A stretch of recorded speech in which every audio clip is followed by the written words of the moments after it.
Ia bagoaz buruketa irakurtzera, esaten du, aurkitu A, B eta C zein izan behar diren fx funtzioan, f ukitzaile horizontala izan dezan x berdin minus lau eta x berdin 0 puntuetan, eta bat puntutik igaro dadin.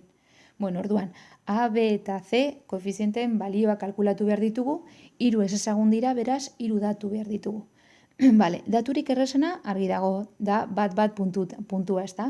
Esaten digute funtzioa bat puntutik igarotzen dela, beraz, egin behar dugun guztia da, bat puntua funtzioan ordezkatu. Beraz, geratzen zaigu, bat berdin, bat gehi A, gehi B, gehi C.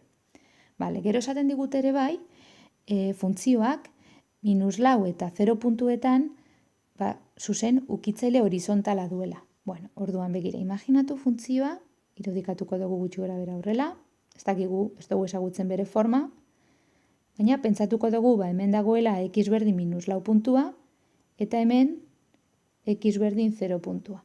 Orduan, zer gertatzen da puntu hauetan? Zuzen ukitzailea horizontala dela. Vale? Orduan, horizontala baldin bada gutxi gora bera izan beharko litzateke horrela. Zer gertatzen da horizontalak diren zuzenekin? Malda dala 0. Funtzio konstanteen malda 0 da. Bai? Orduan begira, nik badakit puntu batetik pasatzen den zuzen ukitzailearen malda eta puntu horretan deribatuaren balioa bardinak direla. Orduan, ondorioztatu dezaket, kurbaren deribatuaren balioa minus lauan eta 0an izan behar dela 0.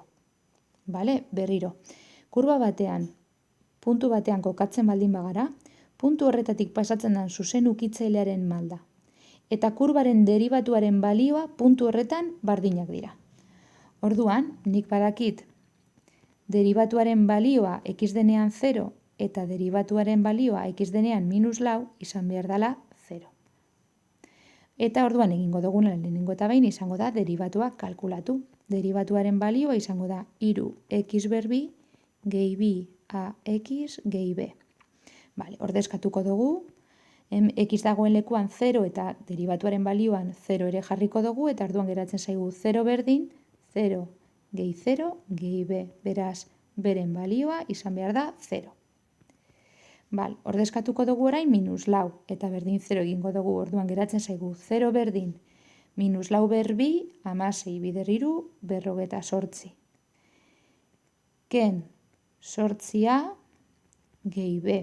Baina b, kasu honetan badakigunez 0 dala, ez dugu jarriko, bale?